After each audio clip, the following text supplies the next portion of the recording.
I'm going to be teaching you some vocab today, and we're going to do a little book with it. So first I want to talk about our behavior expectations. So a lot of you are sitting exactly how you need to be sitting right now. Crisscross, mountain, or mermaid. So thank you for respecting that. And our voice needs to be at a level what? 0, because I am up here talking and I'll be reading to you. Now, I might ask you to talk with your partners, your elbow partners, and then we can have a level 1, right? So, to get started, I'm going to talk about some parts of our book. Thank you, Michael. So, our author and our illustrator is William Steele. Now, can I have a quiet thumb if you can tell me what the author does in our story? Waylon, what does the author do? He writes the words, right? He writes the words to our story. And can I have a quiet thumb if somebody knows what the illustrator does in our story? Ollie? Draws the pictures. Now, sometimes the author and the illustrator can be the same person, but that doesn't happen always in our stories, but it does happen. So our book today is Dr. DeSoto. I don't know if you have read this or not before. If you have, don't spoil it. Well, let's say that together. Let's say our title together. Dr. DeSoto. Good job.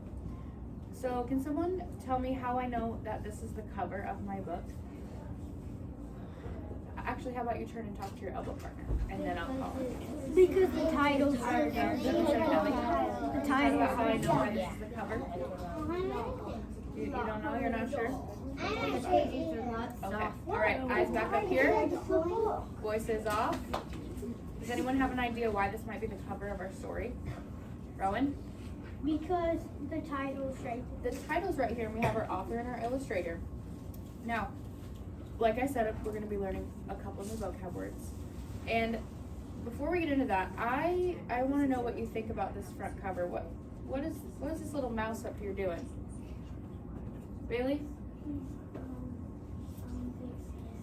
He's fixing his tooth. But what I want to know is how he got up there. I'm about to tell you. So he was hoisted up into the fox's mouth so that he could look at his teeth. Now, hoisted means, or hoisted means to raise something up in the air or above your head.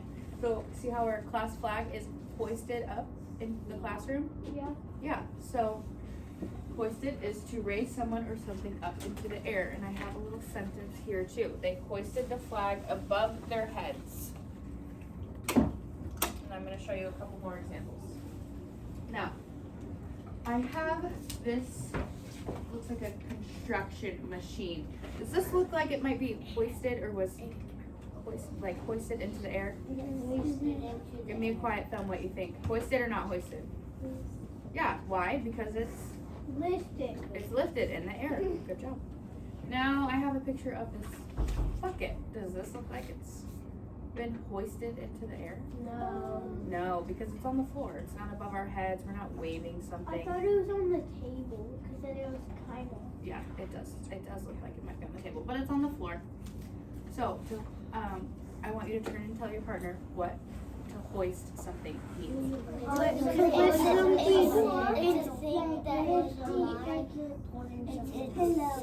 Okay, voices off, eyes back up here. Voices off, eyes back up here. Rowan, Waylon, Henry, eyes back up here. Does someone want to tell me what hoist means? Reckon? It's something above your head. Yes, something above your head. So when we come across this word, we're only going to come across it a couple times. I want you to do an action with it. When I say the word hoist or hoisted, I want you to point up. Can you do it? Because what? It's up in the air, right? Okay, so that's going to be our little action.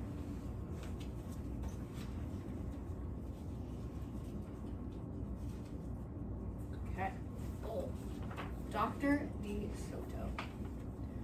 Dr. DeSoto was the dentist. The dentist did very good work, so he had no end of patients.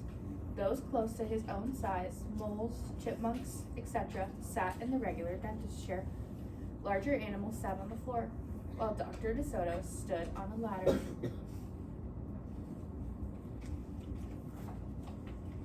For extra-large animals, he had a special room. There, Dr. DeSoto was hoisted up into the patient's mouth by his assistant, who also happened to be his wife.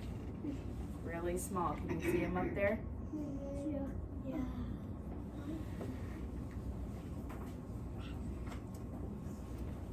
Dr. DeSoto was especially popular with the big animals. He was able to work inside their mouths, wearing rubbers to keep his feet dry, and his fingers were so delicate, or very small, and his drill so dainty that he could hardly feel any pain. Being a mouse, he refused to treat animals dangerous to mice, and it said so on his sign. When the doorbell rang, he and his wife would look out the window. They wouldn't admit even the most timid-looking cat. That's a cow. That was a cat. One day, when they looked out, they saw a well-dressed fox with a flannel bandage around his jaw. "I cannot treat you, sir," Dr. DeSoto shouted. "Sir, haven't you read my sign? Why do we think he's not going to treat a fox or a cat? He's a mouse, right?" Yeah. Rowan, do you have an idea? Because he might eat him, and because maybe if he's not gonna eat him, maybe it's just because if the bandage is there, he can't get past the bandage because he's not as strong as the fox. Yeah, I think your first idea is right because he's a mouse. The fox might eat him. That's what they eat. Emerson, can I have your eyes up here, please? Thank you. "Please," the fox wailed, "have mercy. I'm suffering." Emerson. And he wept so bitterly it was pitiful to see. If our fox is suffering, we could say his mouth is aching because it hurts so bad. He needs the dentist's help. "Just a moment," said Dr. DeSoto. "That poor fox," he whispered to his wife. "What shall we do?" "Let's risk it," said Mrs. DeSoto. She pressed the buzzer and let the fox in. Now, if it were me, I would say Mrs. DeSoto is being very fearless. She's not scared that the fox might eat them. She decided that she's gonna bring them in and see if they can help the fox. He was up the stairs in a flash. "Bless your little hearts," he cried, falling to his knees. "I beg you, do something. My tooth is killing me." "Sit on the floor, sir," said Dr. DeSoto, "and remove the bandage, please." He has to wash his hands before he digs in. That's right. We can share our ideas later, okay? Dr. DeSoto climbed up the ladder and bravely entered the fox's mouth. "Ooh, wow," he gasped. The fox had a rotten, bicuspid, and unusually bad breath. "This tooth will have to come out," Dr. DeSoto announced. "But we can make you a new one." "Just stop the pain," whimpered the fox, wiping some tears away. Despite his misery, he realized he had a tasty little morsel in his mouth, and his jaw began to quiver or shake. "Keep open," yelled Dr. DeSoto. "Wide open," yelled his wife. I'd be yelling, "Stay open too," because he might snap his jaws on him. "I'm giving you gas now," said Dr. DeSoto. "You won't feel a thing when I yank that tooth." Soon the fox was in dreamland. Yummy," he mumbled. "How I love them raw, with just a pinch of salt and a dry, white wine." They could guess what he was dreaming about. Mrs. DeSoto handed her husband a pole to keep the fox's mouth open.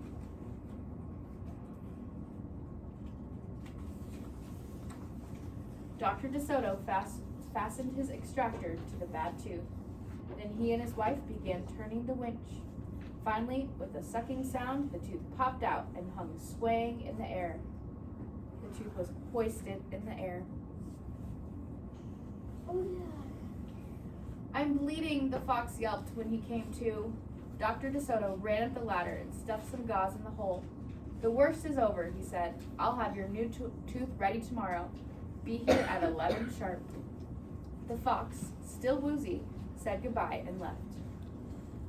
Woozy as in he might fall over. He feels a little dizzy. On his way home, he wondered if it would be shabby of him to eat the DeSotos when the job was done. No. After office hours, Mrs. DeSoto molded a tooth of pure gold and polished it. Raw with salt indeed, muttered Dr. DeSoto. How foolish to trust a fox. He didn't know what he was saying, said Mrs. DeSoto. Why should he harm us? We're helping him. Take a seat now. Because he's a fox, said Dr. DeSoto. They're wicked, wicked creatures. That night, the DeSotos lay awake worrying. Should we let him in tomorrow? Mrs. DeSoto wondered. Once I start a job, said the dentist firmly, I finish it. My father was the same way. But we must do something to protect ourselves, said his wife. They talked and talked until they formed a plan. I think it will work, said Dr. DeSoto. A minute later, he was snoring. So it sounds like the fox is coming the next day. I want you to think of a prediction in your head of what might happen. Is the fox going to do something before the DeSotos can have a plan to decide how they're not going to get eaten? Think of that in your head. Rowan, eyes up here. The next morning, promptly at 11, a very cheerful fox turned up. He was not feeling a particle of pain. When Dr. DeSoto got into his mouth, he snapped it shut for a moment, then opened wide and laughed. Just a joke, he chuckled. Be serious, said the dentist sharply. We have work to do. His wife was lugging the heavy tooth up the ladder. Ooh, I hear a sound in that we just learned. Lug, up. Oh, yeah. So not our word, but remember? I think that's on our chart over there somewhere. Oh, I love it, exclaimed the fox. It's just beautiful. Dr. DeSoto set the gold tooth in its socket and hooked it up to the teeth on both sides. The fox caressed the new tooth with his tongue. My, it feels good, he thought. I really shouldn't eat them. On the other hand, how can I resist? Emerson, Ellie, please put that next to you and leave it alone. We're not finished, said Dr. DeSoto, holding up a large jug. I have here a remarkable preparation developed only recently by my wife and me. With just one application, you can be rid of toothaches forever. How would you like to be the first one to receive this unique treatment? Sounds like to me they might have come up with a plan. We're going to figure it out. I certainly would, the fox declared. I'd be honored. He hated any kind of personal pain. You will never have to see us again, said Dr. DeSoto. No one will see you again, said the fox to himself. He had definitely made up his mind to eat them, with the help of his brand new tooth. Dr. DeSoto stepped into the fox's mouth with a bucket of secret formula and proceeded to paint each tooth. He hummed as he worked. Mrs. DeSoto stood by on the ladder, pointing out spots he had missed. The fox looked very happy. When the dentist was done, he stepped out. Now close your jaw tight, he said, and keep them closed for a full minute. The fox did, as he was told. Then he tried to open his mouth, but his teeth were stuck together. Excuse me, I should have mentioned, said Dr. DeSoto. You won't be able to open your mouth for a day or two. The secret formula must permeate the dentine, which means it needs to settle on the tooth. But don't worry, no pain ever again. The fox was stunned. He stared at Dr. DeSoto, then at his wife. They smiled and waited. All he could do was say, "Thank you very much," through his clenched teeth, and get up and leave. He tried to do so with dignity. So what they did was they kind of like glue. They kept his mouth shut for a couple of days so that he wouldn't have to come back, and then they wouldn't have the chance of eating him. So we could say that the fox was astonished. He couldn't believe that they had come up with this plan. He thought he was going to eat them and then leave. Then he stumbled down the stairs in a daze. Dr. DeSoto and his assistant had outfoxed the fox. They kissed each other and took the rest of the day off. Alright, I'm going to ask you some questions about our story, but there's one word in here that I would like to cover. One more word. And it is beg. I'm going to turn to the page and read the sentence again that it provided us.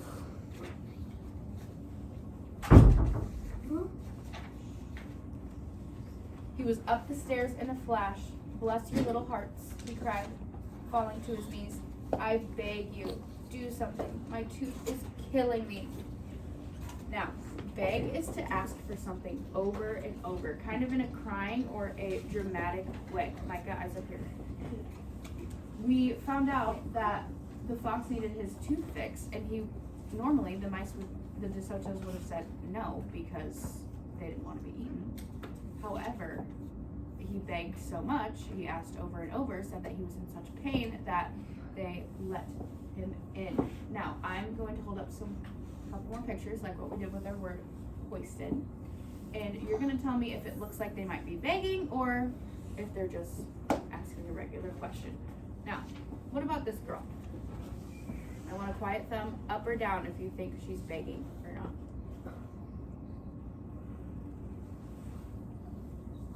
Good. I know some of you had your thumbs up, but now I see a lot of thumbs down. She just has her hand raised. She's waiting patiently, waiting to ask a question maybe to her teacher. Now, what about this guy? It's upside down. Oh, whoops, sorry. Thumbs up or down. Begging or not begging? Yeah. Mike or Jack, why does it look like he's begging? Yeah, he's like, please, please. We don't know what he's asking for, but we can tell he's crying. He's got his hands folded. He's definitely probably asking for something over and over. Now, I would like to do a little recap on our book. So, who were the main characters in our story? I'm going to pull some sticks for this one. Rowan, who were the main characters in our story?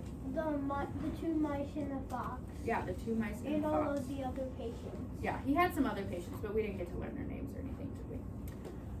Yes, so the two doctors and the fox. Now, Dr. DeSoto and his wife did something sneaky. I kind of mentioned it right before we finished the book, so think about that. I don't think Adrian's in here. Freddie. What did the DeSotos do? What was the sneaky thing?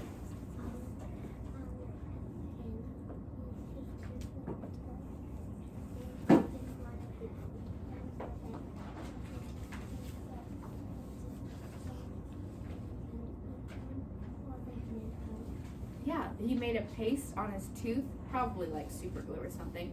Had him shut his mouth super tight, and then told him he wouldn't be able to open his mouth for a couple days. And since he didn't need to come back to the dentist, he was never going to see the DeSotos again. So that means that they weren't going to get eaten. Now, I would like a quiet thumb. What did you think? Were you surprised that the doctor helped the fox? Quiet thumb if yes. You were surprised? Addie, why were you surprised that they helped the fox? Because I really thought that it would eat them, but then he did it because he tricked. Yeah, they tricked him. I was surprised too because he said he's not going to help cats or fox because he didn't want to get eaten, and then he let him in anyways. But they came up with a plan, didn't they? So now we learned a couple important words: hoisted and beg. Now you can use these words at home or in the classroom too. Like if you are driving this weekend and you see a big construction bucket in the air, you can say, "Mom, Dad, look, that construction bucket is hoisted," and they're going to be like, "What? How did you know that?" Or when you have a little sibling or a dog begging for food or for a treat or to go play or something, you can say, "Oh, stop begging." Now you can use these big words in your own sentences. Does that sound good? Can I test you to maybe find a way to use those words this weekend? My dog begged for treats. My dog begged. Okay, so we're not going to share right now. Okay, well you guys had great carpet etiquette today. You were very respectful, so thank you. Ms. Essling, what would you like us to do next? They're perfect right there. Okay, Right sounds over. good. Thank Yep, you guys thank for you, being Mrs. Eck. respectful. Good job.